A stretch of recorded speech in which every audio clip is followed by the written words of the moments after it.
Ale kumanga motema moto yaya.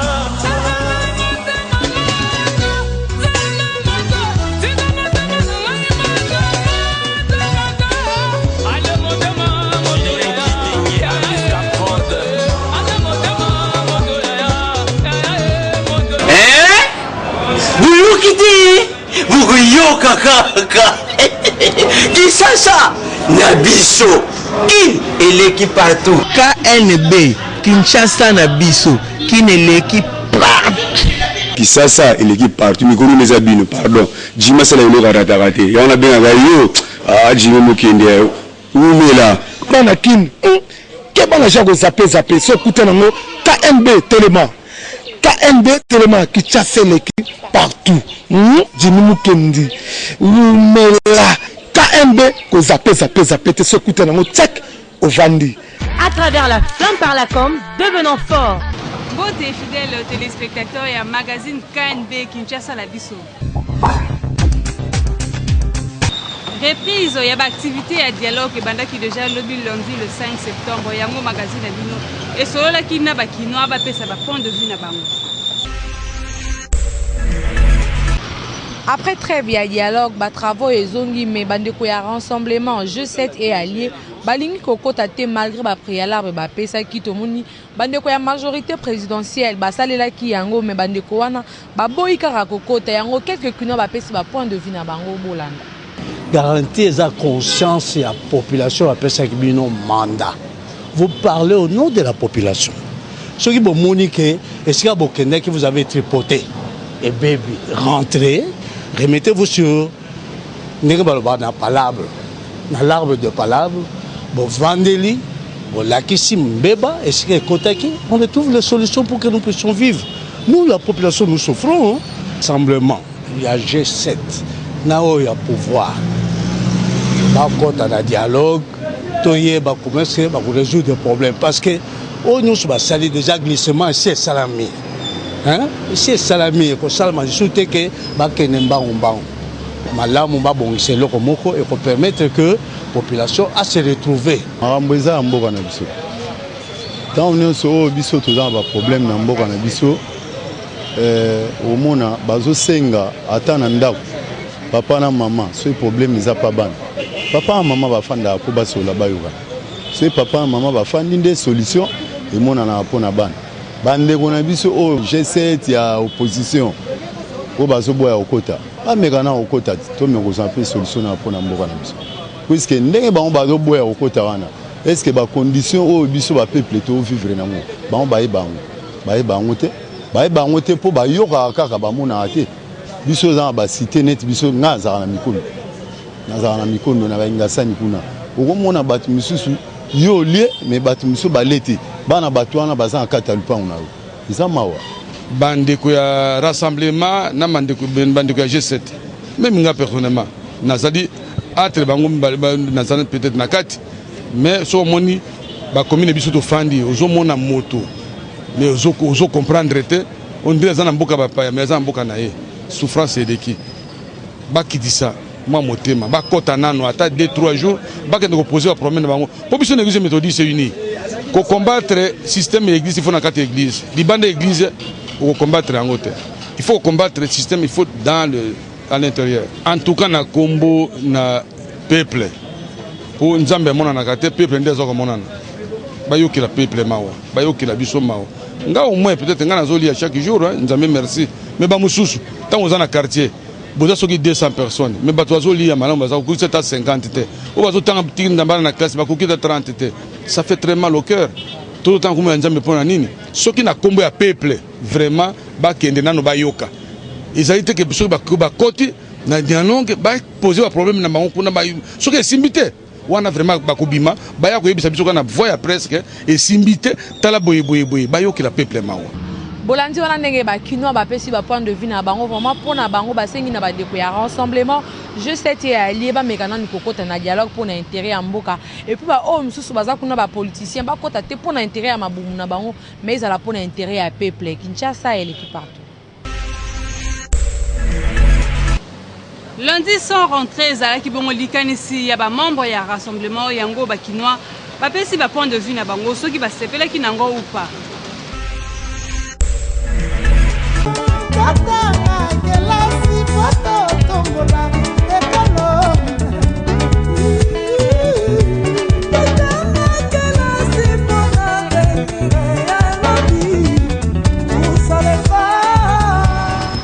Lundi 5 septembre, les dates qui prévues pour la classe, donc rentrée scolaire année 2016-2017, qui prévu à le 5 septembre, mais rassemblement et opposition dans ça qui mot d'ordre journée en haut et la journée école morte donc bana bazon raté.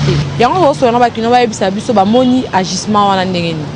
Oui, dans le sens, c'est un mamuta limboka. Dans son mot, il y a des ordres, mais bana ba qui classe, même mettre au PC ku dans le sens, faut pas faire ça na mboko. Mutu wa ruboya bana bazonga classe mais na éviter soit parents je ne sais pas pour nengeza wana avenir ka lobby eza bana donc mutu ruboya vraiment que bana bazonga chiki bazonga école na éviter soit za vrai parents ata batangi tendeza na bazonga kaka bo mata bo kita bazonga bango kaka chiki bazotanga na bango biso za ba parents.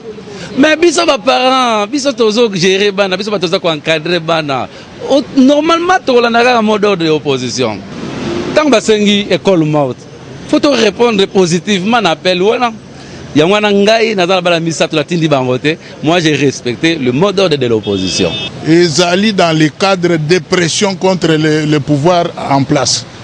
Pouvoir ils allaient garant ya ba congolais nyonso. La constitution est claire. L'école primaire doit être, les études primaires doivent être gratuites. Pourquoi aujourd'hui on paye les Minerval? Pourquoi on paye les acomptes? Moi je viens de payer $240 pour des enfants comme acompte. Est-ce que c'est prévu dans la Constitution? Bolandi wana ndenge ba kino ba pesi ba point de vue na bango vraiment to koyebisa na ba kondi ya mboka plus ya opposition jeunesse alelo ezali ko constituer avenir à lobby donc eza malamu te bo privé bana batanga te pour makambo na bino ya mbongo bana baza ba politicien te botika bana batanga pour bango pe ba constituer avenir na bango Kinshasa et l'équipe partout.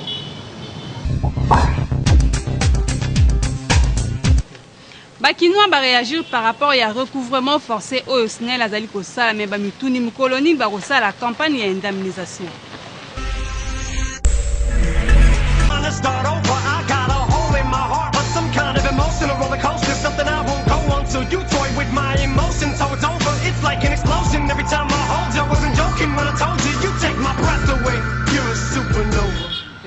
Micro ya KNB Kitia na quartier des bonhommes na commune ya Matete kosolana ba kino ba yebisa biso si recouvrement forcé au SNEL azo sala tour au fusité ba katio yango to linto tuna bongo bango bazo sala recouvrement forcé au fusité ba katio bongo ya bato bazo perdre biloko na bango campagne na bango ekozala tote biso wana des bonhommes batindela biso courant ezaka na mikolo okomona boye batindi courant banda tongo minute ke bakati me bandako na ba TV biloko ya bato ezozika siko ye mokonzi SNEL azoloba nini e bango baza kosenga bambongo baza kotika ba facture bapesi biso facture ya 40,000 poto sana nango nini nde bazobaki soki mutu afuti te bakokate courant na bacampagne bango nde bazosala mais siko bapareil oyo bato bazoperdre oyo biso tozoperdre na bandako na biso est-ce que bango bakozongisa yango na bandako ezozika est-ce bakozongisa yango mpo bato mpe bazokufa na bacourant bazokangama mpo courant na bango ezoyaka un d'abord na bayere bato balali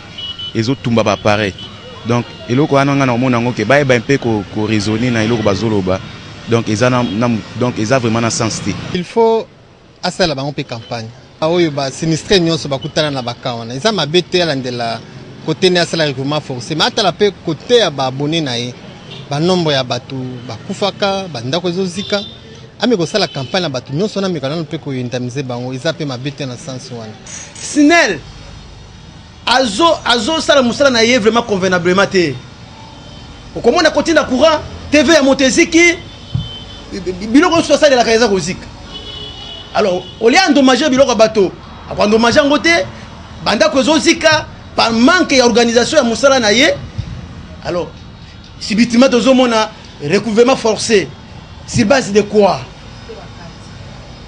Au foutité, bakati. Azo pesa bato courate. Bakati surtout za molili. Bakabe n'en parlons même pas. C'est Zika et Zika. Azo ko renouveler le moko te malonga. Alors à cause ça recouvrement c'est base de quoi? C'est base de quoi comme ça recouvrement forcé. Abongisa nanu nde musala na ye, sinon ne fait rien. Azos que peuple congolais c'est précisément na Kinshasa. bolandi wana ndenge bakino bapesi point de vue na bango vraiment bazo regretter makasi parce que courant oyaka nanu 0 heure pe kendaka 4 heures mais na ntango eyaka omona ye makasi bandako bato ezozika babiloko bato ezobeba snel alobelaka bango te mpo bango mpe basinistre ya courant bazozwa te eloko moko te ye snel azowelela kaka kolobela babiloko na bango te ofuti te bakati bongo babiloko na bango ezozika nani ya kolobela bango na point wana snel meka mpe na kochanger mpe kozongisela bato mpe courant avant osala barecouvrement forcé na bamonaka bata courant yango donc peut-être que koya na butu eyaka mpe ya malamu ke oyo eyaka ebebisaka biloko ya bato Kinshasa eleki partout.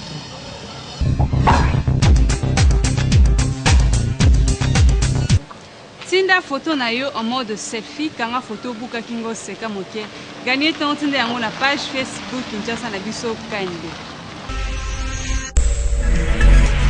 La photo to seka moke buka kingo écoutez en selfie écoutez la photo to seka moke buka kingo écoutez en selfie écoutez la photo to seka moke buka kingo écoutez en selfie écoutez la photo to seka moke buka kingo écoutez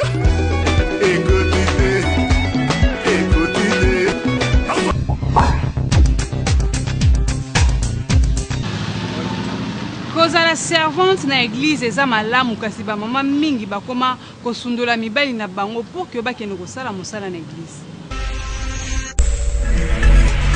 Le toye kosola na bakino ba pona comportement autre monde rango pa ba mama mingi surtout ceux qui aza na engagement moko na église aza diaconesse au monde mingi ba négligeaka mibali na bango azo prendre lisusu soin ya mobali na yete komi kaka bana basala to baleki na ye basala yango le toye na kotuna bakino ceux qui ozo sambela il faut obwa kisanda kunayo mais faut yeba nini ozo sala ko sala ngote pe ba yeba ke yondo sambela te sala yango oyeba peke ndako eza bana bazali po balobi avant okende bongise siko yo wuti esiko yo wuti eza ndako nayo bana nayo po yo lobi okosepela na bango osoko ozo négliger libala ozo négliger bana ozo ke en église ata nzambe pa kosepela na ngote maman babali yo puisque balobi ke qui trouve une femme trouve le bonheur, n'est-ce pas?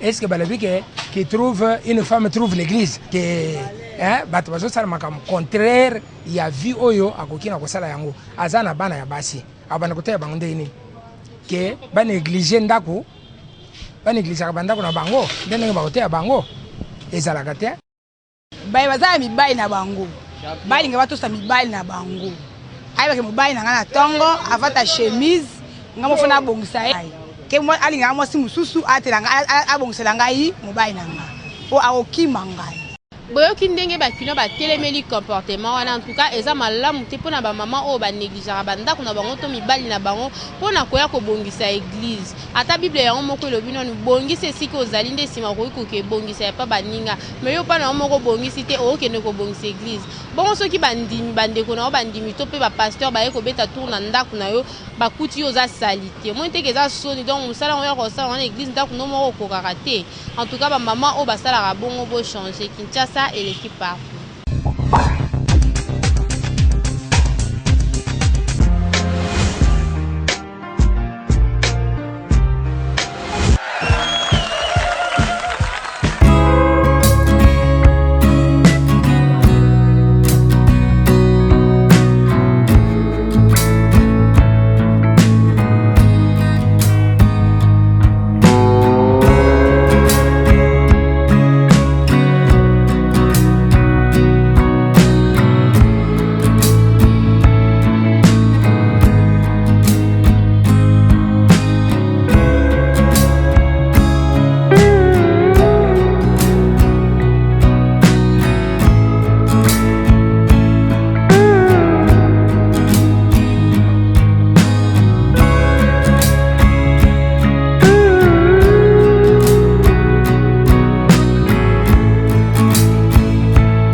numéro 2 de l'avenue Polo Maurice, référence à Sabena sur le boulevard du 30 juin à la commune Gombe. Inscrivez-vous en appelant au 099 11 99 100. À travers la flamme par la com, devenons forts.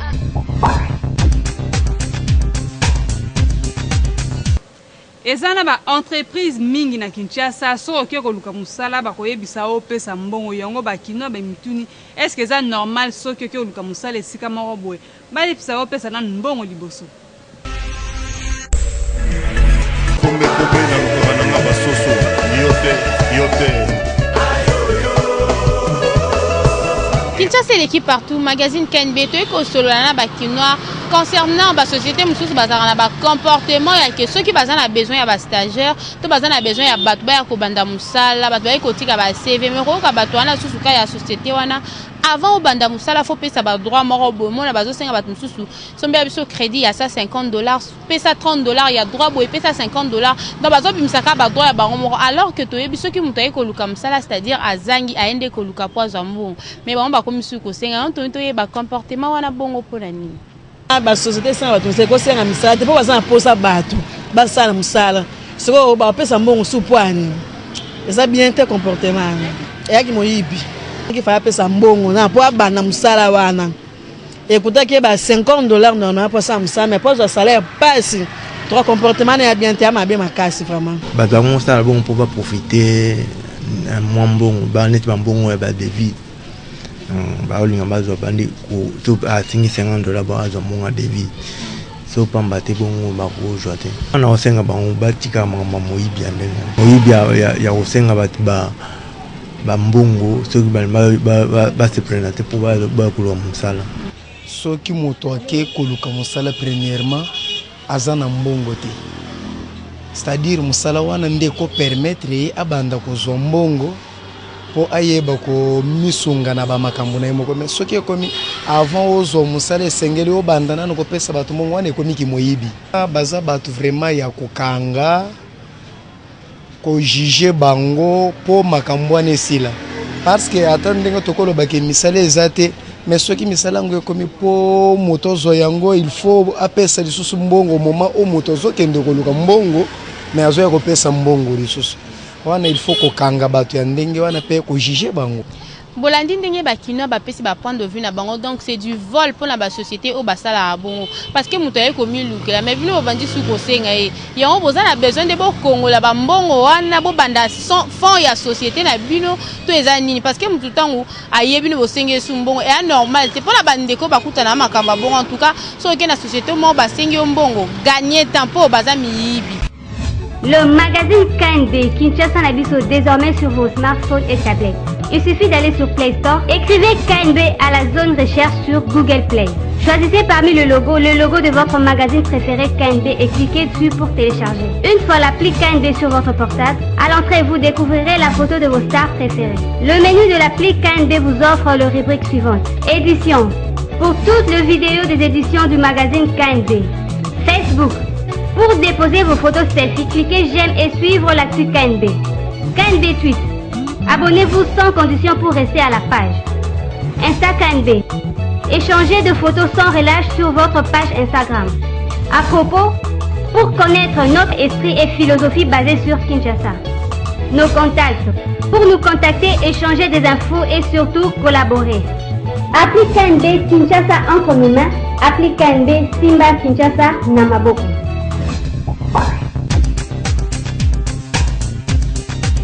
Magazine abino esali bino liste ya ba joueurs internationaux oyo ba changer ba club.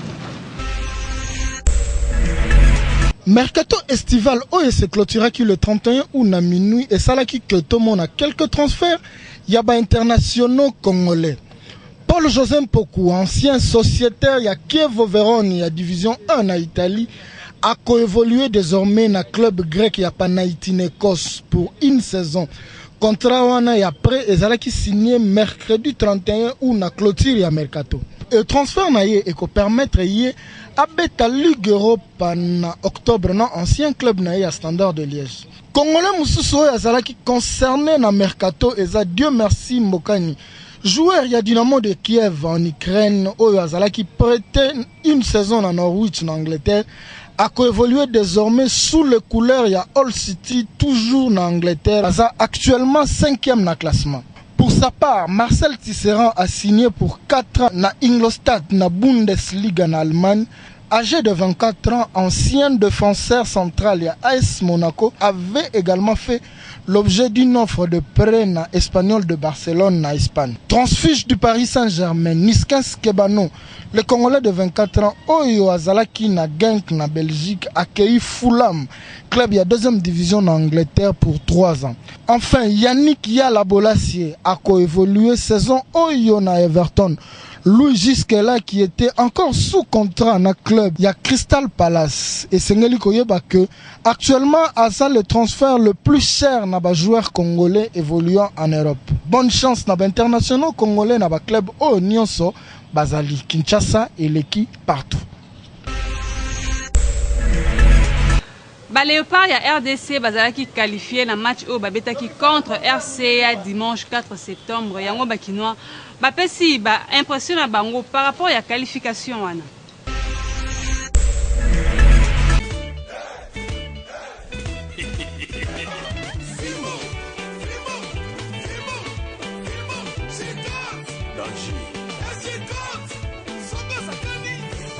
Léopard, il y a RDC s'est qualifié après rencontre dans Bango, il y a 6e journée face il y a République centrafricaine, rencontre on ce soldat qui par 4 buts à 1. Il y a un autre sur là, quelques qui n'ont pas qualification, il y a Léopard, Bamoni, et puis Léopard à Silisi, éliminatoire avec 15 points per Bimi, premier il y a groupe Naï. En tout cas, en tant que Congolais 100% patriote, ils ont vraiment Sengopo Namboka Mobimba. Tout ça qualifié, oui, mais quand ils sont en janvier, pour se préparer une semaine avant janvier. Tant que c'est l'autre côté, comme incriminé, qu'on condamne coach. Alors, tout se qualifier, on a une bonne équipe, tout le monde de quoi est-ce que le coach est capable. Battre la coach ba moyen, battre l'équipe ba moyen de façon que tout banda préparation à temps pour que tout ça la ba résultat moko ya bien na CAN 2017. Donc nous attendons maintenant la Coupe du monde, la qualification vers la Coupe du monde, c'est ce qu'on attend. Donc sur le plan organisationnel, disons, je peux dire que l'équipe, disons les Congolais, les staffs techniques de Léopard ont pris conscience que nous devons organiser notre équipe pour qu'on aille en avant. Tant que Congolais, tant que sportif, na sepeli na ngondenge toza qualifié de tozu qualification wana. Par rapport à l'organisation, moi de ma part, na sepeli na ngote, j'ai pas aimé par rapport à quoi. Tant on a l'anaki ministre na télé, ndenga informa ki biso ndenge makambo ko passer. J'avais aimé Nandengouya informatique. Merci le terrain et ça au biso to côté que ba pratiquer na terrain. Ko somba ba billet to souffrir trop. Ba to bazo matadikola mitwa bato pona ko somba billet na 20 mecs ko kotama ngana kotiti na 4 na place moko ya muke plus de 100 personnes au final qu'on a somba billet na sombité. Pona ngai c'est la première fois Léopard ma première na poule. Pena ba pou belé boye donc c'est mon vraiment aller à ma casse pick up na yemoko coach. Pena ba joueur nyonso félicitations. Match au betami lobi to moni ba joueur mosusu compétition mosusu ekoya ba éliminatoire mosusu ekoya to mona ba joueur mosusu ko coach na biso il faut aluka équipe de base na ye o azali na ngosi ya tekino à chaque match ba changer ba joueur bakino ba pesi ba point de vue na bango ba sepeli par rapport à la qualification on a mais belé pe ba beti c'était ba lobby et ça sous temps ya rola la tête donc il faudra déjà ba banda ko travailler pour na CAN oyeko banda na janvier na Gabon et puis ba banda pe ko préparer ba éliminatoire il y a Coupe du monde Russie 2018 où ils ont pointé déjà na mois de octobre prochain donc bonne chance na ba Léopard Nyonso Kinshasa et l'équipe partout. Merci Bozala qui est belé pour nous Kolanda magazine ya mokolo lelo komi na suka botikala toujours connecté branché scotché dans la chaîne partenaire Nabiso Kinshasa et l'équipe partout.